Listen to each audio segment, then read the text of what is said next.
Hello all, welcome to Kalam ICAS Academy. This is Priyanka Mahapatra, faculty at Kalam ICAS.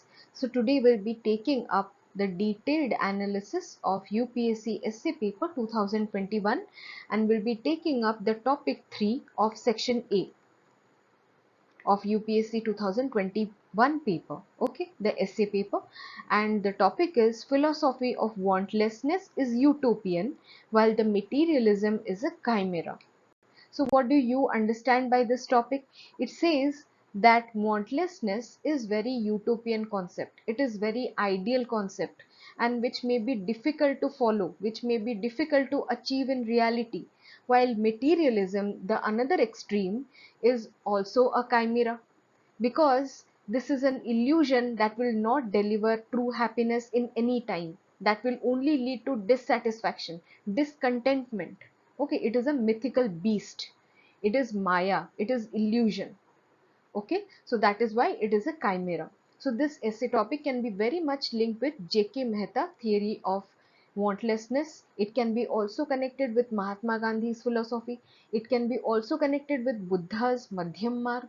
Okay, so here the topic says that to desire on one hand or to not desire on another hand.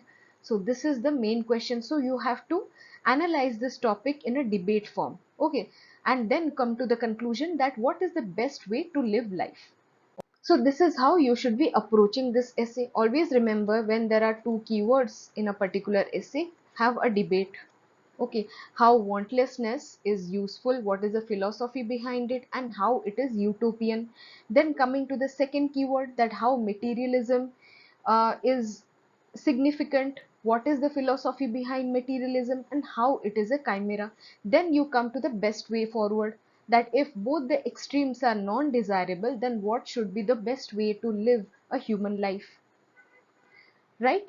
Then coming to the brainstorming session. So as I already told you that you should be doing a proper brainstorming for each and every essay you are writing, you are attempting, because brainstorming will allow you to stick to the UPSC directive. UPSC directive is saying that you should be always writing closely related to the topic. That means you should be writing all relevant ideas which are actually justified to be there in the essay paper. Okay, each and every argument you make, each and every example you give, that should actually justify to be there in the essay paper, right? Then coming to the second point in the UPSC directive, that it says your expression should be effective and exact. It should be without any repetition of ideas, because any repetition of ideas will showcase that your thought process is not full of clarity, you're lacking clarity of thought. Okay, so to avoid these mistakes, you should have a proper skeleton in front of you while writing the main content of the essay. So you should be spending some 20 minutes of your time. That is a very significant amount of your time out of 1.5 hours for the brainstorming session. And what do you do in the brainstorming session? You have to write all the ideas that are coming to your mind for this particular topic, whether it is structured, unstructured, relevant, irrelevant. Everything you have to write in the last page of your answer sheet. Then what is the process? You have to filter out that which content is actually relevant for this particular essay. Then you will arrange your thoughts, which idea should come first, which argument should come first, which dimension should come first, which dimension should come later. For example, challenges should come first, then the way forward should come, right? Then wantlessness, discussing wantlessness should be the first argument instead of writing the chimera, because that is the sequence of this particular essay. Okay, so you should be arranging your ideas in a very orderly fashion. Okay, that is also one of the UPSC directive, right? Then you would ensure that each and every argument and example which you are making, that is actually relevant to this particular essay, and you will also ensure that the examples which you are making, that must be from diverse spheres, one from history, one from society. Please do not forget to write any international example. Okay, if at all there is a scope of writing there, that will give your essay a global view, right? Then you come to the introduction and conclusion part, where you should be also defining that how your introduction should look like, whether it is a impactful introduction or just a vague introduction, because the introduction has to be very much hitting, very much impactful. That is the first impression that you're giving to the examiner, based on which he will reward you marks. Okay, similarly, the conclusion is also very, very important, because that is the end remark that gives a sense of closure to your essay. So you should be deciding in which way you would conclude your essay, which quotations, and quotations is a very risky affair. You should be very much cautious while writing the quotation, because the quotation which you should be writing, that should actually fit in where you are writing. Okay, it is not that you have learned something and you just have to write it somewhere for the sake of writing one quotation. No, it is not that case. It is not that case. That should not be the case, right? So coming to this particular essay, the first thing you should be discussing, it is about the philosophy of wantlessness. Okay, so what is the philosophy of wantlessness? Then you would be discussing that why wantlessness is significant for human life. Then you would come to the topic that wantlessness is considered utopian, why it is considered to be utopian. Then you would come to the materialism. What is the philosophy of materialism? Then what is the significance, arguments for? Then why materialism is a chimera? Then you would come to the way forward of this essay, that if both the extremes are not desirable, then what should be the best way forward? Okay, so these are the basic dimensions of this particular essay you should be covering. So coming to the introduction part, there are various ways of making introduction to a particular essay. You can make it through an anecdote, you can make it through a quotation, you can make it through a startling current affairs. Okay, and that must be very impressive. Okay, but the anecdote based introduction is the most preferred way of making introduction. Then you have to write the scope of the essay. Okay, the introduction part has three elements: scope, thesis, and context. So the context is the quotation or the anecdote or the current affair which I was saying. Then the scope, you should be writing the major dimensions of the particular essay, and thesis is the stand of yours in the particular essay. And the stand, you should be writing in those essays which are already in the negative connotation or which is demanding your opinion to be written there, right? Then coming to this particular essay, I have taken the anecdote of Lord Buddha, where he was living a very luxurious life. He was having all the best material things of the world, but he realized that these materialistic life will lead to only doom one day. So he considered to leave his palace. Okay, he considered those material things as illusion, as Maya.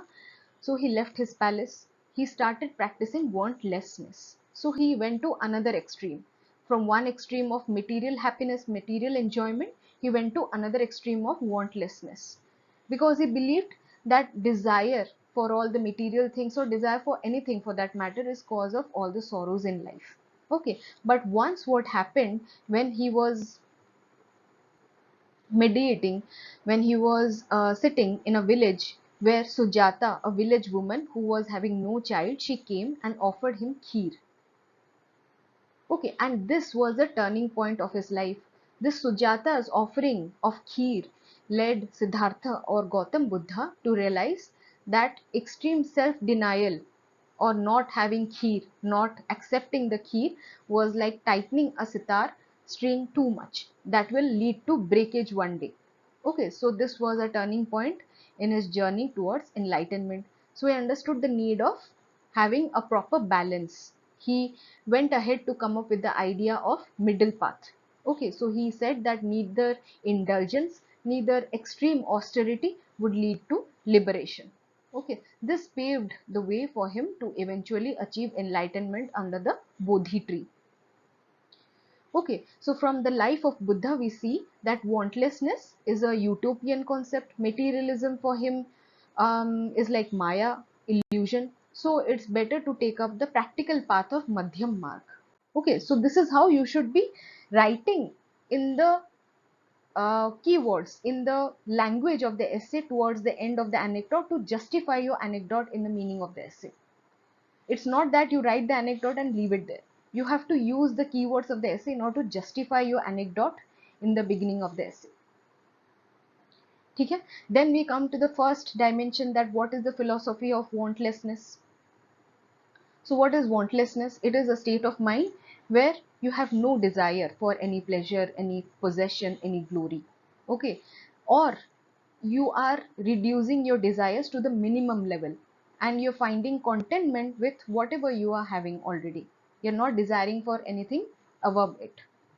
Okay. And this idea of elimination of all the kind of desires is only for achieving salvation. And for this matter, many religions such as Buddhism, Jainism, they promote the idea of wantlessness to some extent. And how this is significant? Because desire, as Lord Buddha said, it is the fundamental cause of all the miseries in the world. Okay. So when we free ourselves from the cycle of chasing for possessions, then we will be happy from inner. Okay. There will be inner peace.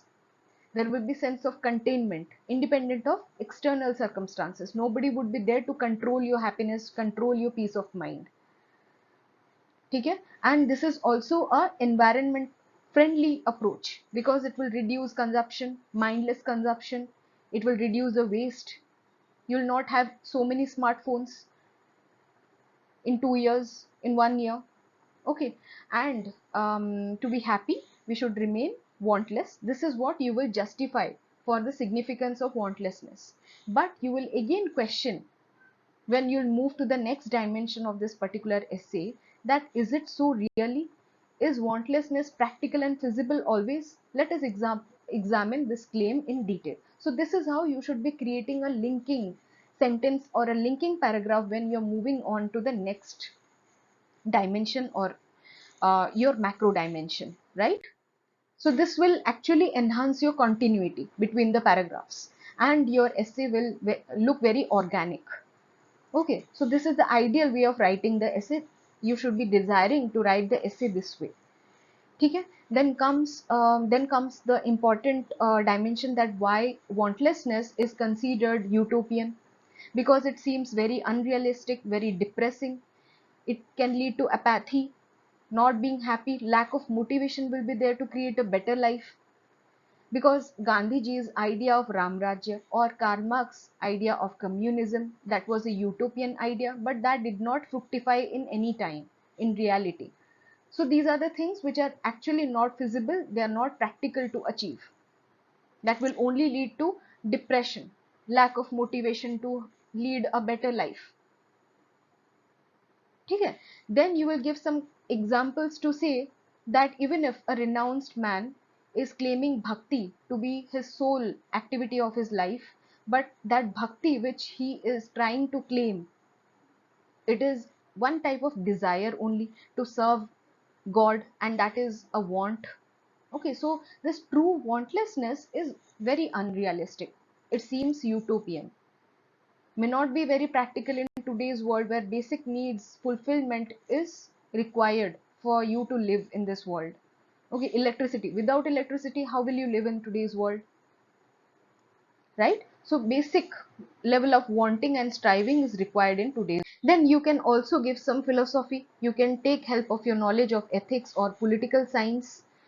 You can write that this idea of wantlessness is criticized by many philosophers like Hobbes, because they said they believed that the idea of wantlessness is against the nature of human, because human by nature is pleasure seeking. Hence they will have that desire to enjoy, to have pleasure through various means. Even Gandhi and Kant, they did not believe in the complete avoidance of desire. Okay, so now you're done with your arguments to justify that why wantlessness is considered utopian. Then you will try to give a linking line, linking paragraph in order to move on to the next dimension. That if we cannot avoid wantlessness, then should we go into the lap of materialism, where there is unending desire for material things? Then you will discuss the idea of materialism. So what is this idea of materialism? Finding happiness and fulfillment through material possessions, such as buying different cars or smartphones, eating for the taste, not for health. Okay, is eating in many restaurants, eating junk food mindlessly, and it promotes that human is pleasure seeking being. Material goods can improve our quality of life. It can provide us comfort. It can provide us security. It can drive innovation as well. It can drive the economic growth of a nation as well. Therefore, it can be a motivating force in order to achieve our goals and work hard more. Okay. You are done with the idea of materialism. Then is materialism passport to the world of happiness, peace, serenity and calmness, or is it just illusion or so then you will discuss that why materialism is considered chimera, a delusion, a maya. Okay, because materialism they promise happiness, good relationship, name and fame, but does it deliver on these fronts actually? Okay, because the never ending cycle of wanting more, it will create dissatisfaction. Take the case of accumulating different cars, different watches, different smartphones, and then tomorrow some new variants will come. Then again that individual will aspire to own those. So there is no end to this possession. And this never ending cycle of wanting more will create only dissatisfaction, discontentment in life. Take the case of any relationship where people nowadays they are only believing in exchanging gifts, exchanging material gifts in order to strengthen their relationship. But these material gifts that can bring short-term good impact on the relationship. But if there is lack of internal bonding, then these material efforts which you would have put in the past, that will all fade away when there is no internal bonding in the relationship. So therefore this materialism will disregard the importance of the non-material happiness, the non-material aspects of life like love, purpose, experiences. It will give you only the momentary pleasure, not the eternal happiness, not the long-term happiness. Therefore, materialism will create only maya, delusion, illusion among the people. Hence, it is called as chimera. So, this is how you should be justifying your argument, your example in the context of the essay. Then you would come to the way forward that if both the extremes are not good, which we just discussed, then what should be the better way of life? Here you can talk of Lord Buddha, where he told us about the idea of Madhyam Marg, middle path between the two extremes. Then you can talk of Kant, how he promoted the idea of self-control. Okay? You can talk of the idea of Shankaracharya, where he told that Maya, illusion is not completely true. Material world has its own meaning in aiding human to advance to the life of a meaning and purpose. It cannot quench the heart and soul. Okay, hence this idea of self-discipline, self-regulation is desirable. This is a middle path. We should avoid mindless enjoyment of this material world. We should be actually concerned about the fine line of balance between the two extremes. Okay? Then you can come to the conclusion where you can give reference, you can connect back to the introduction where you gave the anecdote of Lord Buddha.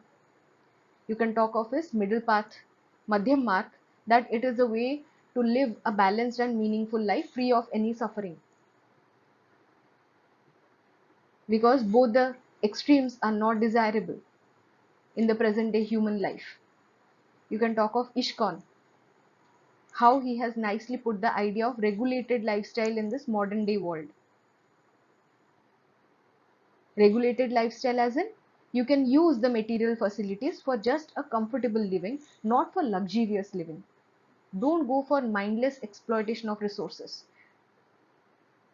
Only use that much which is required for a comfortable life. Right? Then you can also write that how to focus on experiences and relationships more rather than just accumulating possessions without any feeling, without any love, without any experiences, without any value of relationships there.